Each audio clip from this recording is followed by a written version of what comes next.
requirements for this tutorial are that you can solve a 3x3 Rubik's Cube and that you know basic cube notation. I have links to tutorials on both of these in the cards and description, but I suggest you learn how to solve a Rubik's Cube from a tutorial other than mine because the YAO method is intended for cross-first 3x3 method solvers. Like a 3x3, there are 4 types of pieces on 4x4. There are 4 centers on each side, and unlike on a 3x3, they do not determine the color of the face because there is no single piece in the middle. But when all 4 centers on a specific face are the same color, they do define the color of that face, since they can be treated as a single piece. There are 24 edges on a 4x4, but they can be understood as pairs that, when connected, make a single piece, like the centers. And lastly, there are 8 corners, which are exactly the same as on a 3x3. So, I will refer to a group of centers as a center, but each individual one as a centered piece. I will similarly call a pair of edges an edge, but a single one will be an edge piece. The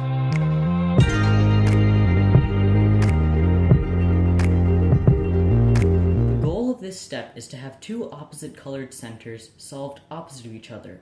They don't have to be white or yellow. They can be any 2 colors that are opposite of each other, preferably the ones that are on the top and bottom when you solve a 3x3. The first step is to make 2 bars for 1 center. Since in total it's going to have 4 pieces, you might as well break that up into 2 bars. So you can start by making this white bar, like that, and then we can combine these like that. And this part doesn't really have a method to it, and it should be pretty simple for you to figure out. The next step is to connect the 2 bars. We can do that like so. Then you need to make bars just like you did for the first center, but this time on the second center. So you can make your bar. Mine is already made. If it wasn't, you can make that. And then move it into the top by just moving it into the top. Moving it away so that when you fix this, it doesn't affect your bar. Now, you can make your last bar by connecting the pieces and moving it out of the way so that when you fix your white, you still have this bar. Then last, you have to connect these 2. So the same method as before, when you inserted this bar, do the same thing. And now your first 2 centers are solved. The goal of the next step is to solve 3 edges that would be in your cross if you're solving a 3x3, and put them next to their center in the positions that they will be when the cube is in the solved state. You can start this step by turning the cube so that your cross color is on the left. Now look for 2 edge pieces that go together to make a pair. Like these 2. They're both green and white. So then, you move them into what we call the slice layer. And that's because when you connect them, you're moving this layer. So when you're moving it into the slice layer, you need to be careful that you're always moving it in so that the colors facing are opposite. Otherwise, when you slice, the pieces won't come together because they'll just be pushing against each other. So once you have this pair connected, just put it into the top layer. Then you look for another edge. So I see these 2. So these 2 edge pieces can make the orange and white edge pair. So you can move the this piece into the slice layer, like I did, connect them, and now this is tricky. So you may need a 3x3 for this, but you need to know where orange is relative to green. So if we hold a 3x3 like this, we'll know that orange is going to be below green in this case. So then we can just insert it like that. Then our last pair will be these 2, and they are both already in the slice layer, but you can see that the same color is facing. So you can just move that layer this one is on twice, and they'll be in different slice layers. And then you can just insert that relative to where the other pieces are.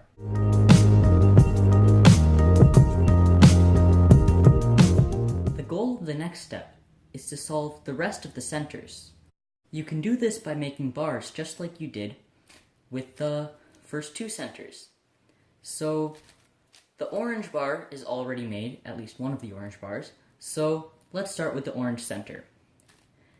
The next step would be to connect these two pieces so that we can have two orange bars.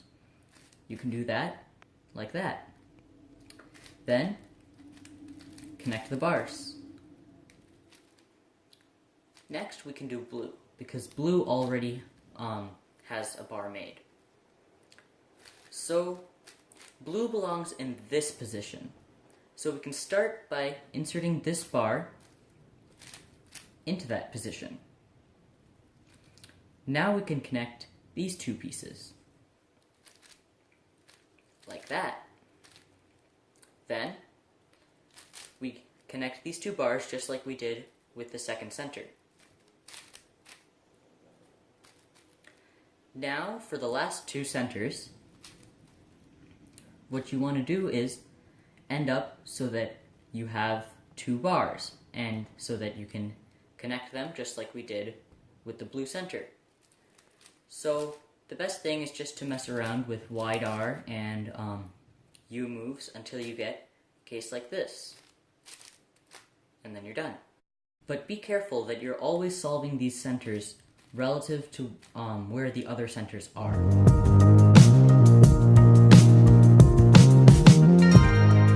The fourth step is to solve the final cross edge. The way that you solve the final cross edge is very similar to how you solved the three other cross edges. So what you want to do is start by inserting one of the cross edges into one of the slice layers. And this can be done somewhat intuitively. You don't really need instructions to do that. So let's say we inserted this one. Then what you want to do is insert the other one into one of the slice layers. And how you do this without moving the other one out of place is you move the layer that it belongs in up, you move it into that layer, and you move it back down. Now, if the colors are matching, then you need to do this algorithm. If you don't, then skip to this time.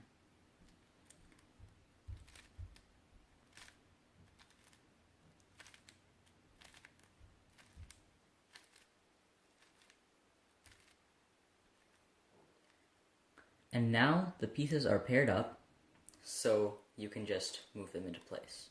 So if you inserted your second edge piece and the colors don't match, what you want to do is slice over and then insert an edge which is not solved, like this one. So you move the layer up, you move the piece into the layer, and you move it back down, and then you can slice back. And then you can just insert the edge into its place.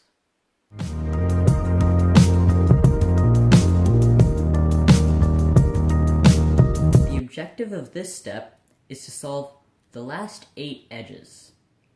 The way you solved the last 8 edges is very similar to the way you solve the last cross edge. So you find an edge in the slice layer that you want to pair, like this one. This one is blue and orange.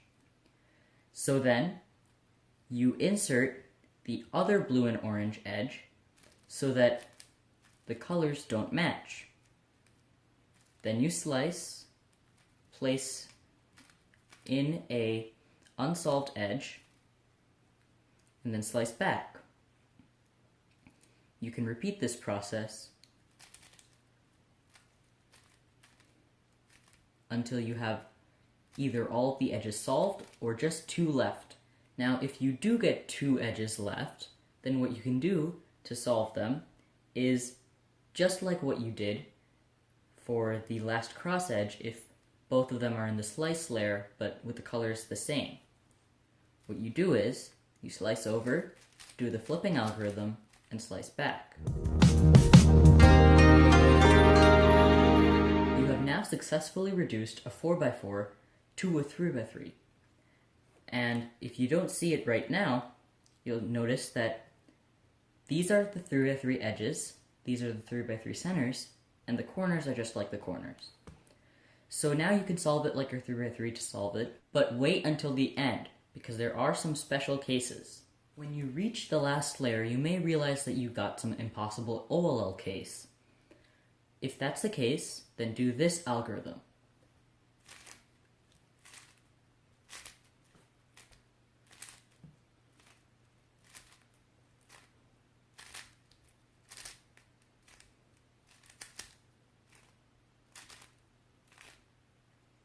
That is quite a long algorithm to memorize, but if you just do it a bunch of times, eventually it'll become muscle memory, and I found that that's the best way to learn it.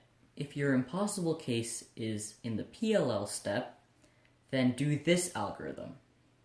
And the 2R2 means this. So,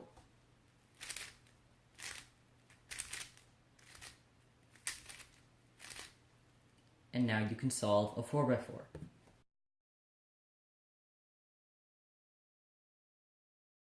If you have any questions on how to solve the 4x4 Rubik's Cube, please leave them in the description and I would be happy to answer. Thanks for watching, and please like and subscribe if you like this kind of content.